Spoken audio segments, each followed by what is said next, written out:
अगला टॉपिक है हमारा समास। अब समास शब्द का शाब्दिक अर्थ क्या होता है?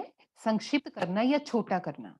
जैसे अगर हम इन चित्र देख रहे हैं, 10 आनन हैं जिसके रावण, रसोई के लिए घर, रसोई घर, 3 रंगों का समाहार, तिरंगा। तो इन चित्रों में 2 या 2 से अधिक शब्दों को आपस में मिलाकर हमने एक नया शब्द बना दिया है। 10 आनन हैं जिसके हमने बना दिया नया शब्द रावण। तो इसको हम संक्षेपीकरण कहते हैं। और किस प्रकार से हमने इसको छोटा रूप दिया है? समास के द्वारा। तो समास वो प्रक्रिया है जिसके द्वारा हम 2 या 2 से अधिक शब्दों को आपस में मिलाकर छोटा या संक्षेप में लिख देते हैं। ये टॉपिक हमने ऑलरेडी पीटी 2 में भी किया था। समास के भेद। समास के भेद में सबसे पहला अव्ययी भाव हम ऑलरेडी पीटी 2 में कर चुके हैं। तत्पुरुष समास के जो 6 भेद हैं उनमें से 2 भेद हम ऑलरेडी कर चुके हैं पीटी 2 में। इसके बाद कर्मधारय समास, द्वंद्व समास, द्विगु समास और बहुब्रीहि समास। अव्ययी भाव समास जो हमने ऑलरेडी कर चुके हैं हम, उसमें हम ये देखते हैं कि उसमें वो समास होता है जिसमें पहला पद प्रधान होता है। क्योंकि समास में 2 पद होते हैं, एक प्रथम और दूसरा उत्तर पद।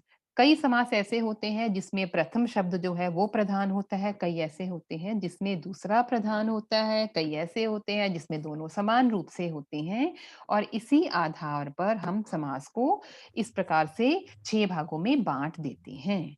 तो सबसे पहला अव्ययी भाव हम कर चुके हैं जिसमें पहला पद प्रधान होता है और अव्यय होता है। कुछ शब्द मैं बोल रही हूँ, जैसे प्रतिवर्ष। प्रतिवर्ष को अगर हम समासिक शब्द बनाएँ तो ये बन जाएगा प्रत्येक वर्ष।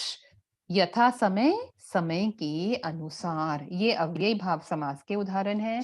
तत्पुरुष समास, अगला है तत्पुरुष समास। तत्पुरुष समास के 6 भेद हैं। कर्म तत्पुरुष, अपादान तत्पुरुष, करण तत्पुरुष, संप्रदान, अधिकरण और संबंध तत्पुरुष। इसमें कर्म तत्पुरुष हम पीटी 2 में कर चुके हैं। कर्म की विभक्ति होती है को। तो जब को विभक्ति का लोप हो जाता है तो वो कर्म तत्पुरुष कहलाती है। को के लिए जब हमने कर्म तत्पुरुष किया था तो हमने देखा था कि गगन को चूमने वाली, तो ये गगनचुंबी, ये कर्म तत्पुरुष का उदाहरण था।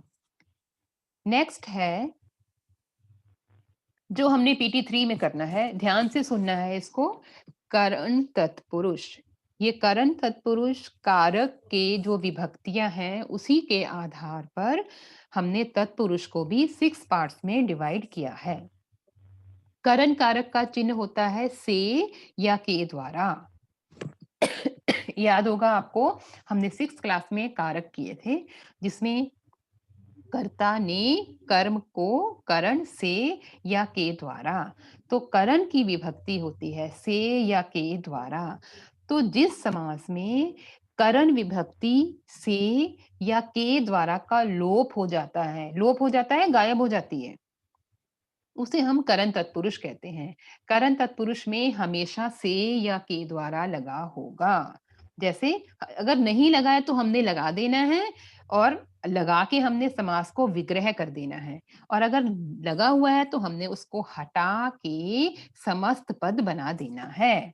समस्त पद में हम किसी विभक्ति को हटा देते हैं। ये कि द्वारा हट गई है ना यहाँ पे, जैसे अपने द्वारा लिखित, तो हमने लिख दिया स्वलिखित, ये द्वारा हट गया है यहाँ पे। और अगर हमने इसका विग्रह करना है तो स्वलिखित, अपने द्वारा लिखित, हमने द्वारा लगा दिया है। तो कुछ शब्द हम देखते हैं करण तत्पुरुष के। स्वलिखित, अपने द्वारा लिखित। हस्तलिखित, हाथ से लिखित, ये इसका समास विग्रह बन जाएगा।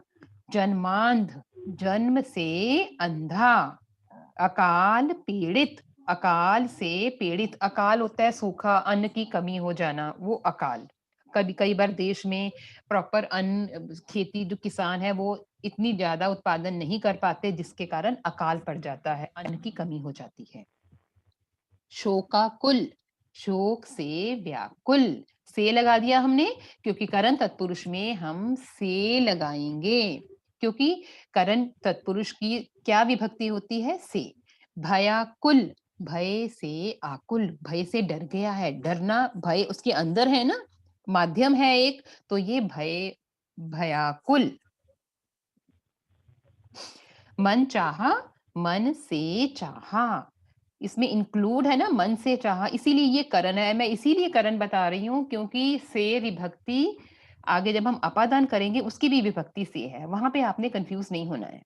ईश्वर प्रदत्त, प्रदत्त का मतलब है दिया गया, ईश्वर द्वारा प्रदत्त, ईश्वर राजदंड, राज से प्राप्त दंड, गुण युक्त, गुण से युक्त, गुण इंक्लूड है ना, गुण गुण है हम में, इंक्लूड है, जिस चीज में इंक्लूड है वो चीज, तो वहां पे करण तत्पुरुष है।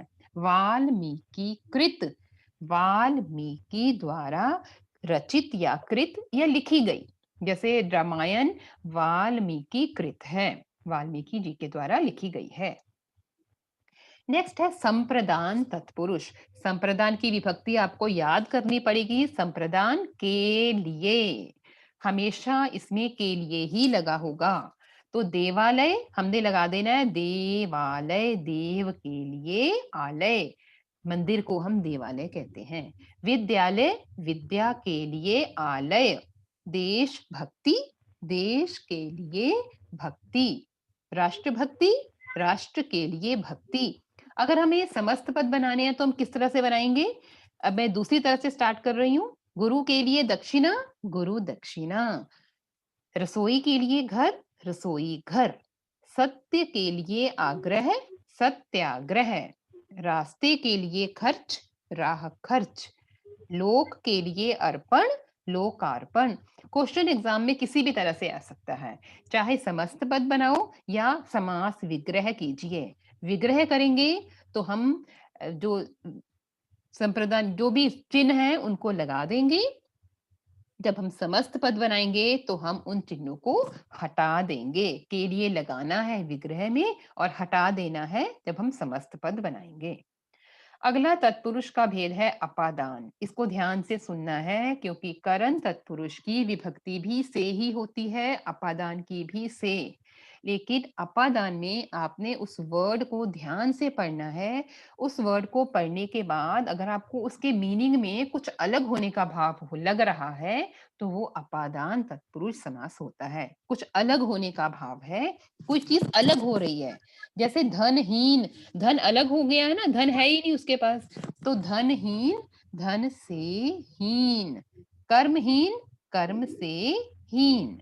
शाप मुक्त, शाप से मुक्त हो गया वो, शाप मुक्त। रोग मुक्त, रोग से मुक्त। देश से निकाला, देश निकाला। प्रदूषण से रहित, प्रदूषण रहित। पथ भ्रष्ट, पथ से भ्रष्ट। चरित्रहीन, चरित्र से हीन। गुणहीन, गुणों से हीन।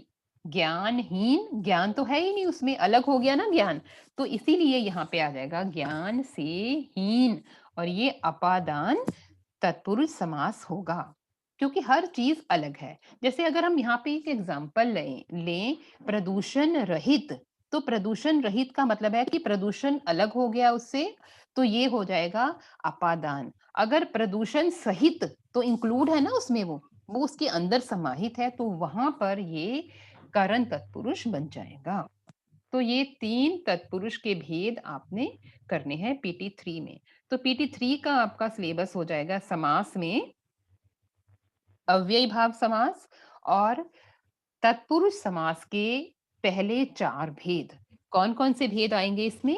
कर्म तत्पुरुष, अपादान तत्पुरुष, करण तत्पुरुष और संप्रदान तत्पुरुष। ये आपने आज रिवाइज कर लेने हैं।